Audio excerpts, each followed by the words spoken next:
This is Polyamory Weekly, tales from the front of responsible non-monogamy from a pansexual, kink-friendly point of view. A warning for our under 18 listeners. This is an adult-oriented podcast about really lascivious things, like communication and honesty in relationships. If you're under 18 and looking for upfront advice and answers to questions about sex, please visit scarletteen.com.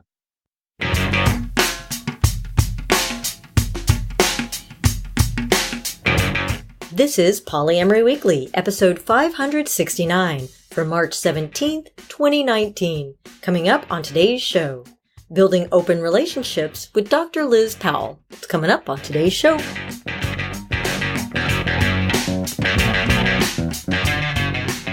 Hello, everyone. I'm your host, Minx, and here with me for the intro and outro is our co-host, Lustyguy. Happy and lucky to be here as always with a kitty climbing around behind me, no less. It's a twofer.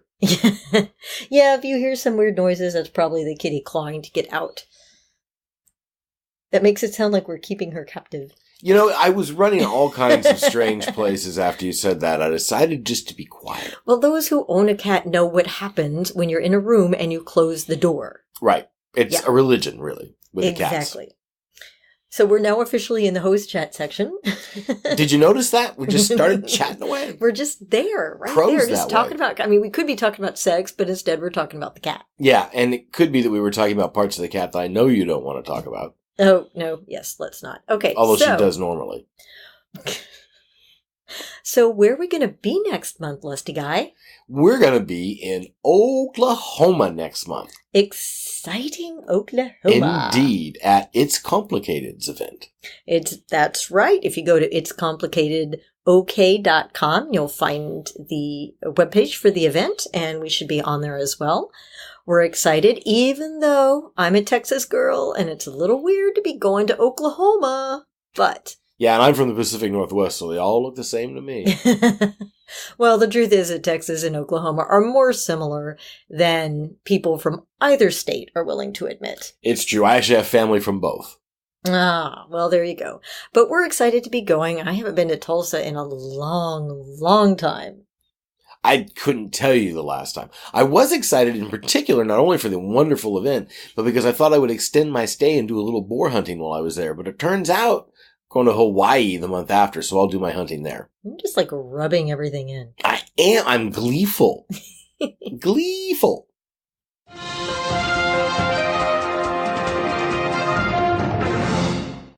And an article that caused a little bit of controversy on my Facebook wall, on the polyweekly page, I should say, is this one that came out on Scary Mommy. Non-monogamous relationships are normal and the stigma needs to end.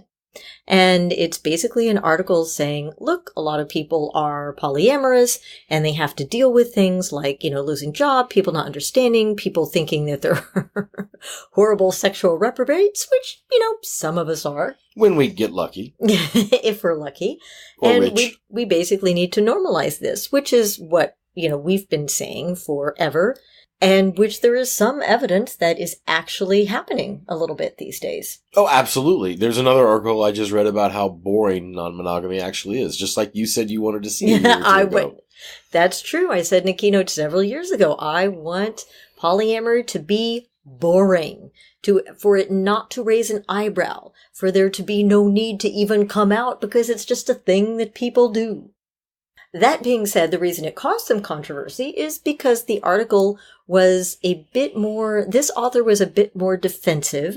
Most of the time when we write about poly, I think most of us tend to be very careful about saying, hey, this is our thing, it's perfectly acceptable, monogamy is your thing, that's perfectly acceptable.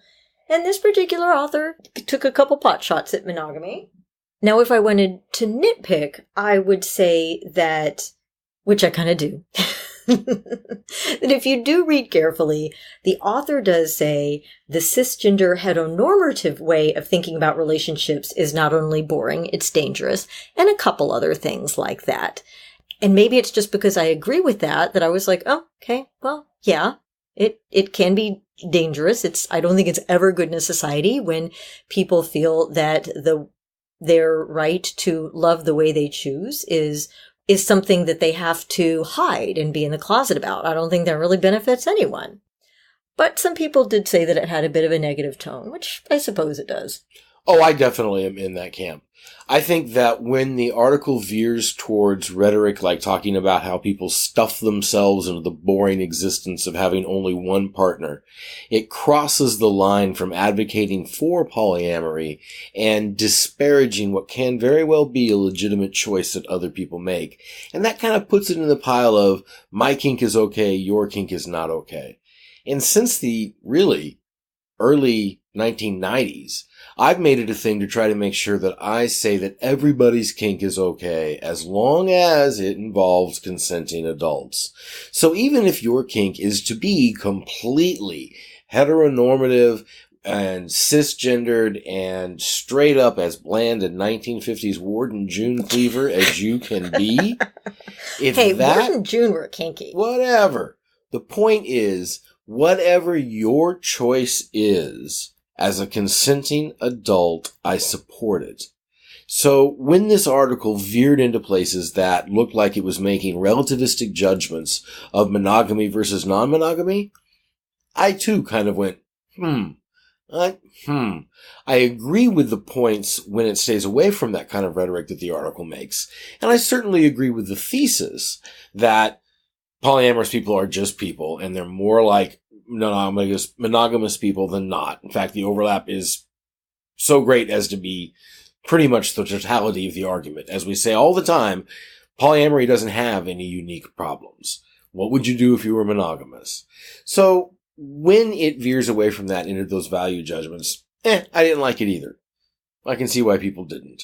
But its thesis, its overall point that people are people and non-monogamy should be accepted, well, who can argue with that? Yeah, all relationship styles should be accepted. And, for the record, some of my best friends are monogamous.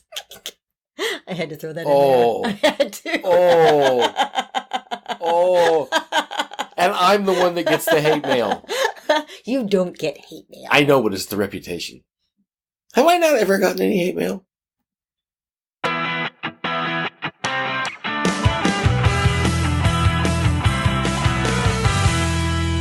Up next, there's a segue for you.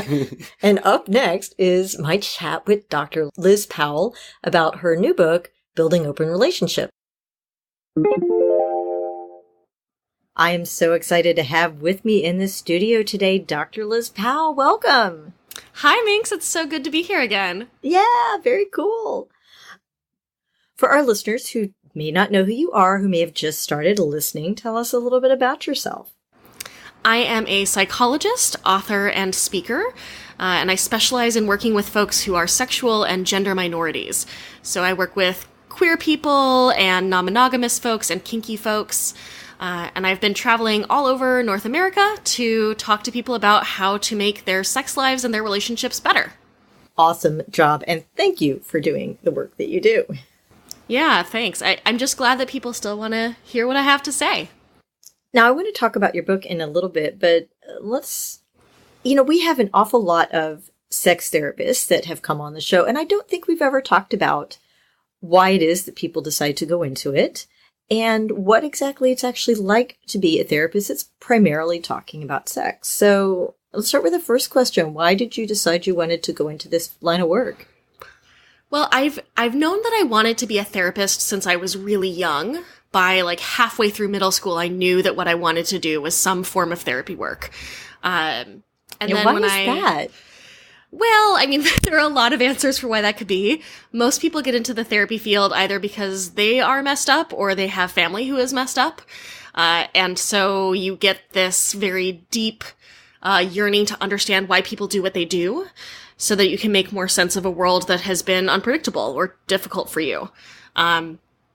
Growing up, my mom, I think, struggled with a lot of mental health issues that weren't necessarily well treated or well handled. And so growing up could be really unpredictable in terms of if it was going to set her off or not. And so I got really curious about human behavior, trying to figure out, initially how to be okay in relationship with my mom. And then later because I just really care a lot about humans, and I see so many people hurting so deeply and struggling so much, and I want to be able to help them.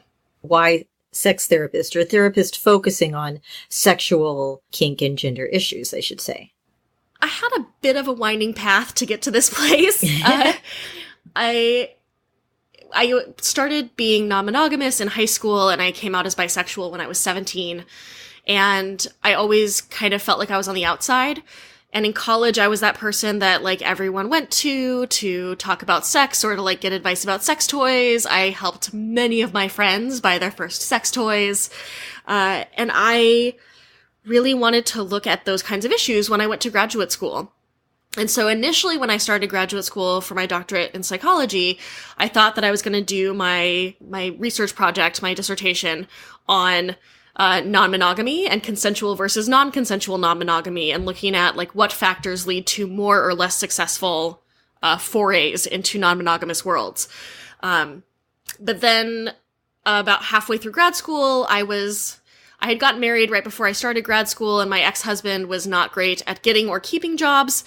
And so we were really broke, and a recruiter from the Army came to my school and told us about this amazing scholarship program that the Army offered, where they would pay for your schooling and give you a monthly stipend and pay for your books. And then you would have an internship where you were paid full captain's pay, which is, I mean, I was stationed in Hawaii when I went in. And so I was probably making $60,000, $70,000 for that year. Wow. Where most internships for psychology pay you $0 for the year, up to maybe $20,000. So it was this way at that time that I could support my family by taking my scholarship. And then very shortly after I got the scholarship, my ex and I divorced. And I instead went into the Army alone. And so I shifted my dissertation to be about combat stress and family dynamics, and spent 5 years in the Army doing my internship, postdoc, and then 3 years as a licensed psychologist, helping primarily soldiers, but also some civilians or family members of people who were in the military. As I was getting towards the last year and a half of my service, I was living in Savannah, Georgia, and I was in a polyamorous relationship, and my partner and I wanted to find a therapist who knew about polyamory and could help us out. And for some strange reason, there were not many therapists in Savannah, Georgia who understood polyamory. Go figure. Go figure.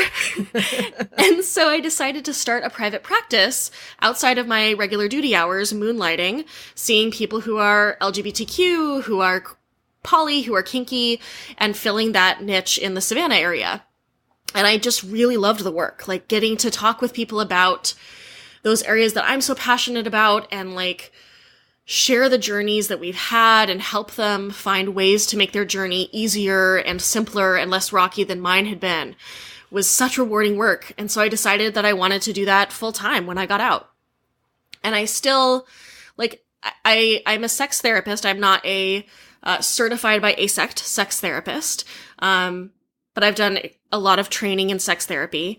And the thing that's fascinating about sex therapy is that I think a lot of folks think that sex therapy is someone comes into my office talking about a sexual problem and we talk about their body and how to have sex better, when a ton of sex therapy is about relationship. It's about the relationship we have with ourselves and our own bodies. It's about the relationship we have with the people that we are sharing intimate and sexual space with. It's about the relationships we have to the stories about sexuality and about what it is to experience pleasure or to explore sexually or to have relationships.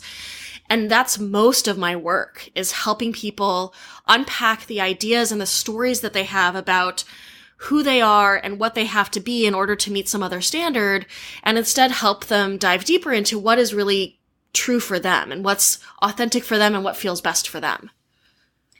I love that you basically became the change that you wanted to see in the world.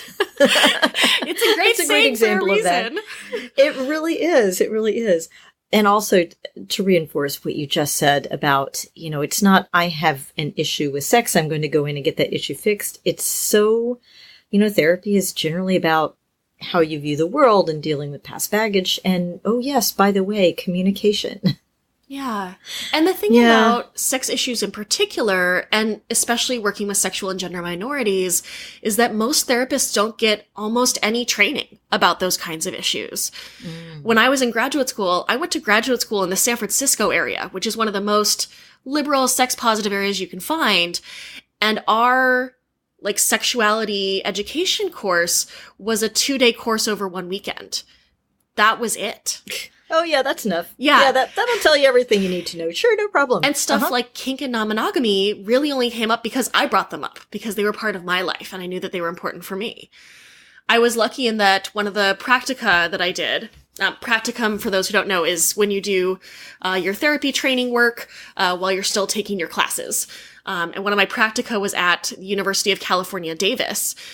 And they were really sex positive, and they talked a lot about intersecting variables. We had to read an article for one of our seminars about the prevalence of non-monogamy among bisexuals, and that bisexual people and people who are pansexual tend to be non-monogamous more frequently than those who aren't. And also people who identify as bisexual tend to be kinkier than those who aren't. And it was really lovely to have an environment where I could bring all of those identities with me and have them embraced and honored and understood. And I think that as the funny thing was, when I was finishing out my time in the Army as a therapist, when I had already started my private practice, the other therapists who I worked with on post knew that that was the kind of work that I was doing. And I became the weird sex stuff person. So anyone who brought up concerns about relationships or sex that were not regular heteronormative stuff, they all got shuttled to me. And in some ways, I appreciated that I was available to be that resource for folks. But in other ways, it really sucked that there was only one of us who felt particularly competent in working with those clients. Because there have always been non-monogamous and kinky and queer and trans folks in the military. It's just a matter of how out they can be with the people who are trying to help them.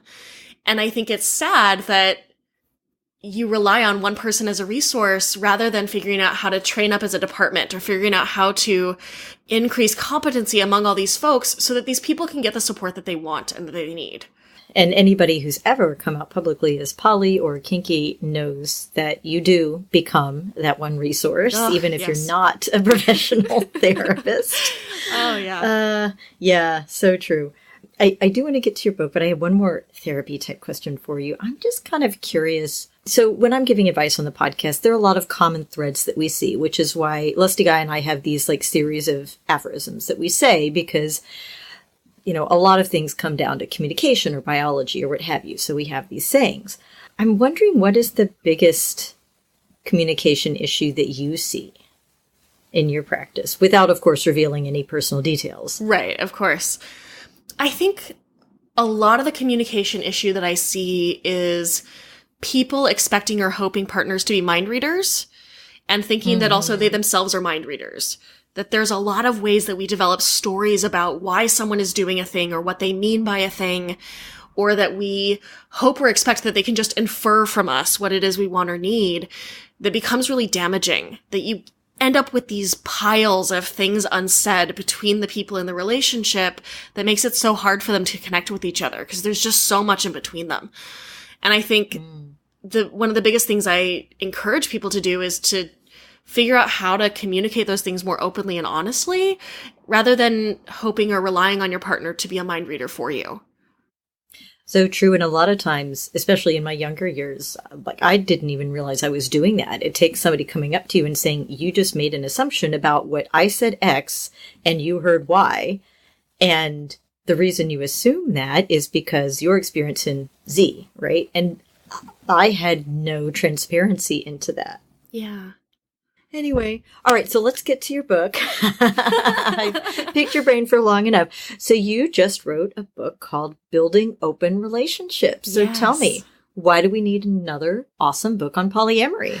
So when I looked out, when I was developing resource lists for my clients or for my friends in terms of what books they should read related to non-monogamy, what I heard over and over again is yeah, I've read The Ethical Slut. I've read more than 2. Those are great, but how do you actually do this? that there are a lot of books out there that are about theory, but not a ton about the nitty-gritty nuts and bolts of how you make a relationship that is healthy and helpful and that centers the autonomy and consent of everybody involved. And the closest I think we had previous to my book would be the Jealousy Workbook, which has a lot of great stuff and exercises about jealousy, but it doesn't necessarily expand past that one discrete topic. So I wanted to create a resource for people that has worksheets and checklists and conversation starters so that they can find out about these common problems that come up and figure out how to do it, how to navigate them in a way that's going to be most in alignment with their values and with their desires, and also that's most likely to be successful for them in the longer run. Isn't it true, though, that most of the communication issues you're going to run into in polyamory, as I've come to believe over the years, are basically just communication issues that you would run into in any relationship? Like, there's nothing really terribly specific to polyamory, right? Absolutely. Yeah. The way we do relationship is the way we do relationship. The way you interact with work colleagues or with a single partner or with multiple partners. It's all about the same kinds of communication skills and figuring out how we can most clearly communicate what it is we're trying to get across. A thing I run into a lot is people are like, well, I've said it this way and I don't understand why they don't get it. With communication, it's really easy to get wrapped up in the way that we want to do things and in the way that works for us, rather than taking some time to think about how that message is going to land and be received, and figuring out how to phrase things and frame things in the way that's most likely to be successful for everybody involved. And it can feel really unsatisfying to have to change the way you want to say things. It feels so much more satisfying in like an emotional and visceral way to walk up to someone and say, "You're a terrible human. I can't believe you did this to me." But if what you want is a longer term relationship with that person, or to be able to fix it so you can do it differently in the future, approaching them like that is not likely to be successful. We have to consider the receiver of our message when we give it. And a lot of the skills that I talk about in my book are about how can you frame your message? How can you understand what it is that you're trying to communicate and figure out how to present it to someone else so that they can hear what you're trying to say? I also do a lot of I have several worksheets about discrete issues that are more specific to non-monogamy. I have a worksheet on self-care while your sweetie dates. Oh, yeah. So things that you can do to help make sure that you're not just sitting at home thinking about how much more attractive their other partner is and how much more they like that person. Of course, they're going to leave you for that person. Yeah, sure. Why not? Uh-huh. Right, of course. Naturally. And there's a companion one to that, which is your post-date decompression worksheet, which is for the person who's been on a date while their sweetie was waiting at home. And how do you process that date and get through those emotions so that when you return to that new partner, you're not giving them things that they aren't prepared for or that don't feel good for them. To the existing partner, you mean? Yeah, to the existing partner. Right. So, for instance, if I'm dating Jean and Alex, and I go on a date with Jean, and Alex feels a little bit uncomfortable still and has some issues with envy and sometimes with jealousy, I'm not going to want to come back from my date and sit down with Alex and be like, "Oh my God, you won't believe how amazing it was. This date was so great, and the way he kisses is amazing, and I can't believe that he took me on a date, and we're going to go again." Those are important emotions and experiences for me to have, but Alex may not be the right recipient of those experiences. And I think a lot of us get into a space of following the golden rule of treating our partner the way that we would want to be treated, rather than the platinum rule, which I think is much more effective, which is looking at how does my partner want to be treated in this situation? How do they best receive information? How do they best understand and process about my dates? And so a lot of the stuff in the book is about how do you understand what's going on for someone else and figure out how to navigate what you want without being dishonest, but while also considering the receiver. Oh, so you're basically teaching empathy and positive communication skills. Awesome. I'm going to guess that there's also some self-awareness skills in there too. Yes, definitely. I think it's really easy, especially when we're doing something new, to get into this place where we've got our blinders on and we're head down focusing on this one new thing. And I think that most of the problems that come up for new folks are about running into bumps that you didn't know were there because you were so focused on one aspect or another. And I think you could say that of later issues as well, that we a lot of times get into these spaces of being focused on work or focused on childcare or focused on the problem in one relationship in a way that leads us to neglect or misunderstand or have trouble showing up for the other things in our life. And I think most of us have not been taught how to pay a lot of attention to what actually does work for us. Most of us are trained from a very early age with our parents about how to adapt to others, how to do the things someone else wants, how to just grin and bear it, just deal with it. Particularly folks socialized as women, particularly people from minority populations, you're just all the time navigating this world that is not built for you and that is not made to suit what works for you. And it's easy to lose track of what's right for you and what feels good for you. And so a lot of self-awareness starts with what is working for me, what isn't working for me, how do I identify my feelings, how do I talk about my feelings, and these aren't skills most of us have learned. Yeah, I definitely had to learn those skills along the way. You're actually reminding me that when I was in my first long-term monogamous relationship back in the late 90s, I thought I was such a great communicator. I was like, we communicate really well. We really do. Well, we ended up breaking up, not because of the dearth of sex, although that was certainly an issue. It really was because we didn't communicate quite as well as I thought. Yeah. I mean, we're all still learning, right? Absolutely. I tell folks all the time, the Dr. Liz in the book who's giving you all of the advice isn't always the Dr. Liz who shows up in my own relationships. Oh, yeah. The things that I know as a therapist and the things that I know as someone who, is an educator in the field of sex and relationships, I'm still working on implementing them for myself. It's still a struggle a lot of times. I'm someone who can be a hothead and I get really upset about things, and a lot of times my first tool when there's a relationship conflict is, fine, screw it, we'll just not be together anymore. Mm-hmm. That's fine. I don't need this relationship. I'm going to be fine. I think a lot of us have patterns that we just spend a lot of our life unlearning. And that's not a bad thing or a good thing. That's just the reality of the human condition. Yeah, I suspect that you probably also have partners that do that annoying thing where they say, well, what would Minx tell someone to do in this situation? And then I'm like, it's the worst. And I'm like, oh, fuck. Fine, I'll be a fucking grown-up. Oh, God, it's the worst, isn't it? It really is. When your partners point out that you're not living up to your own standards. You're like, I'm thankful for it. God. It is a little annoying. So for those who haven't written a book, writing a book is an interesting, painful process. Yes. I am curious what you learned from the process of writing this book. I have to be honest, I'm a little shocked every time I remember that I've actually finished writing a book, because I am someone who is really good at starting projects and really good envisioning projects and really terrible at finishing projects. And the ways that I tend to shine in terms of my education work and my work with others is face-to-face, person-to-person, having an interaction. And so sitting down at a computer and writing is not my strong suit. It's not that I'm necessarily bad at it, it's that it's just draining for me because I'm not getting that feedback. I can't see the face of the person I'm talking to and figure out, is this landing or isn't it? And so I kind of had to hijack/trick myself into doing it. I hear you. Did the same thing. I also prefer to talk. Hello, podcaster. Rather than, and I prefer to teach in a live audience, so I learn more that way. And sitting down to write a book was, I didn't, basically. I also tricked myself into writing. I hear you. So what did you do? What was your trick? I signed up for NaNoWriMo. Oh, yeah.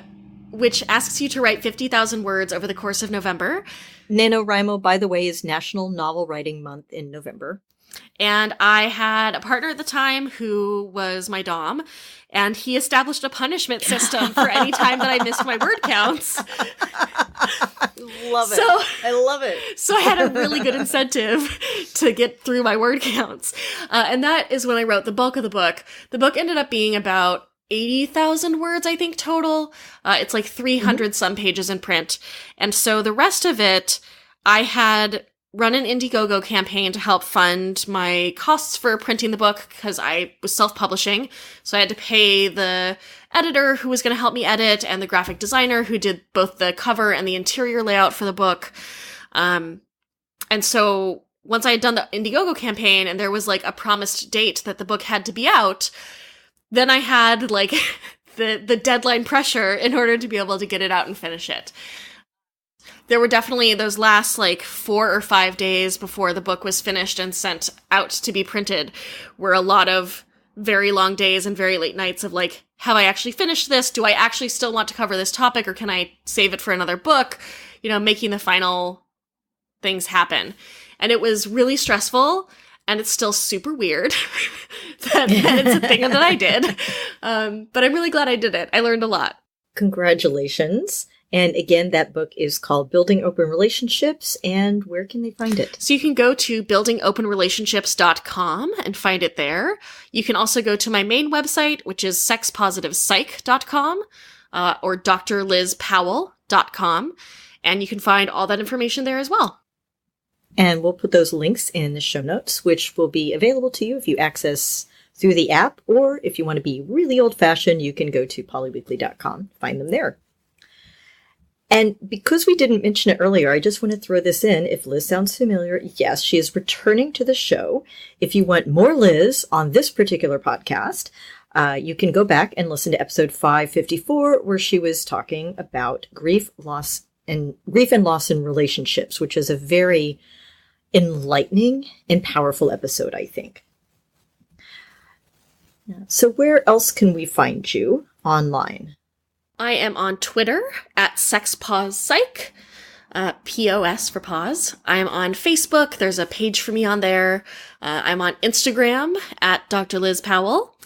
With 2 L's? Yes, 2 L's. And I have a YouTube channel, which is Sex Positive Psych. So youtube.com/C, I think, /sexpositivepsych. Liz, thanks again. It has been so wonderful having you back on the show. And congratulations again on your book. Thank you so much. I'm so happy that I was able to come back on.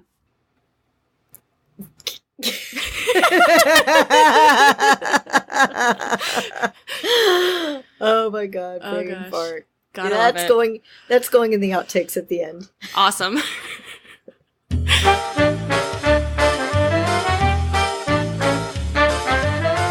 It's time for your Happy Poly Moment of the Week, brought to you by lovely polyamorists everywhere. We have 2 happy poly moments this week. The first is from Geoff, who said, I went to bed with Jack and woke up with Al. I entertained my boyfriend last night. Movie, chat, tea, night of lovemaking. I sleepily got up to see him out, kissed him at the door, and then walked on past the spare room I just left into my own bedroom. Climbed into bed with my husband, who kissed my neck, face, and back until we both fell back asleep. I gotta say, yes, that's an absolutely wonderful, cute, adorable poly moment. But Geoff, Jack, and Al sounds like a sitcom, doesn't it? It kind of does. It's the Geoff, Jack, and Al show. I'd be interested. I'd be like, what are those guys doing? You know, I've spent too long in tech marketing because I first read Al as AI, and I'm like, he was dating an AI? Huh. The technology is coming right along. Our second happy poly moment of the week is from Sylvie, who said, I'd been feeling rather unimportant to my boyfriend lately because he didn't give me anything for my birthday a week ago. I know he'd had some financial struggles with his primary and their triad, but when he mentioned buying a PS4 for them to share for Christmas, it felt extra crappy to not get a birthday present. I have to say, I get feel it. that. I'm petty. I totally feel that way. Absolutely. I am, yeah. We call it a Gracie gift for a reason. She continues, I finally talked to him today and told him how I felt. He said that my birthday had sneaked up on him, work's been crazy, and that he'd been looking at gifts, but none of them felt right. I told him that knowing that made me feel a lot better and even gave me the happy tears. So, yay for effective communication and asking for what I needed. Indeed. Bravo, Sylvie. Now, I have a note for Sylvie's boyfriend. Just consider this from one dude to another a gentle, friendly smack upside the head. Because what I didn't see that you said was, I'm sorry. You ought to say, I'm sorry. You ought to ask what you can do to make up for it. And get her a goddamn present. Of some sort. Yes. Said with love. From one guy to another. Smack. Well, I think that about wraps it up for today's show. We are a free resource. We've helped hundreds of thousands of people navigate their introduction to and continued success with polyamory. If you have questions, comments, or feedback, email polyweekly@gmail.com. Call 802-505-POLY. If you'd like to book us for an upcoming event, or if you have anything that requires any type of travel, calendaring, or signing of anything, email lustyguy@polyweekly.com. We're also on Facebook at facebook.com/polyweekly, also on Twitter @polyweekly, and elsewhere on the internet. Thanks for listening, and remember, It's not all about the sex.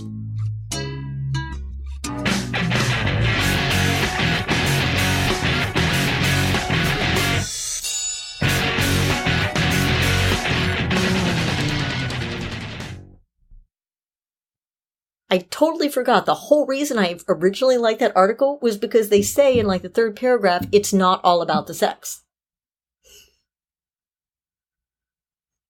Well, you can edit that back in with the magic of editing.